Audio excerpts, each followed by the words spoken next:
Kozluk ilçemizin 40'a yakın köyünde elektrik borçları var diye elektrikleri kesilmiş.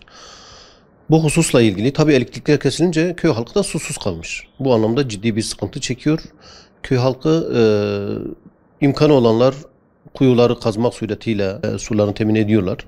Ancak bu imkanları olmayanlar bu defa dereden veya tankerlerle su temin etmeye çalışıyorlar ki bu da çok sağlıksız bir durum. Özellikle bu pandemi hastalığının da yaygın olduğu bu süreçte işte temiz su kullanımı olmayınca bu hastalıklar artmış durumda. Hatta bu konuda hastaneye başvuranlar da olmuştur. Bu hususla ilgili Batman DEDAŞ müdürüyle görüştüm. Bu hususu kendisinden dinlemek istedim. Kendisi de dediler ki işte Kozluk köylerinden 60 köyün elektrik borçları birikmiş. Hiçbir şekilde ödemeye yanaşmadıkları için biz de işte genel merkezimizin talimatı üzerine 40'a yakın köyünün elektriğini kesmek durumunda kaldık. Peki dedim, bu sıcak havalarda, bu sıcak mevsimde, bu salgın hastalığın olduğu bir süreçte bu insanlar susuz kalmaya devam ederse bunun sonucunu düşündünüz mü? Bu nasıl olacak, nereye gidecek? Bu çözüm yolu için ne düşünüyor?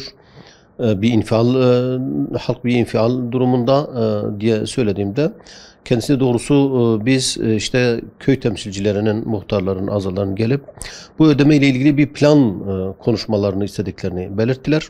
Durum her ne olursa olsun bu sıcak mevsimde, bu yaz mevsiminde köylünün susuz bırakılması düşünülemez, kabul edilemez, kabul edilecek bir durum değil. Varsa elektrik borçları bunu bir şekilde insanların kendi aralarında oturup bunu bir noktada anlaşmalı ve bu suyun bir şekilde, mutlak surette bir şekilde bu suyun verilmesi gerekir. Yani bu elektriklerin tekrar açılıp, bağlanıp halkımızın susuzluktan kurtarılması gerekir. Öbür türlü artık köy halkı, köy temsilcileriyle kurum arasındaki bir görüşme belki olmalıdır, evet. Hani böyle bir görüşme olmasa zaten sonuç elde edilmez. Ancak durum ne olursa olsun kesinlikle insanlarımızın susuz bırakılmaması, hele bu sıcak mevsimde, bu hastalık döneminde susuz bırakılmaması gerekir. Bunun sonucunu iyi düşünmemiz lazım.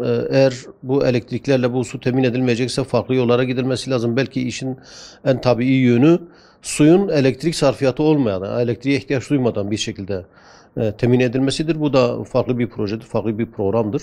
Bunu da yetkililerin düşünmesi lazım.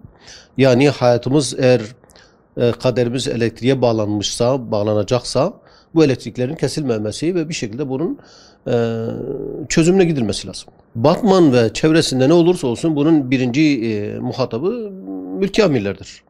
Artık hangi kurumlar olursa olsun birinci muhatabı mülki amirlerdir ve kurum müdürleridir.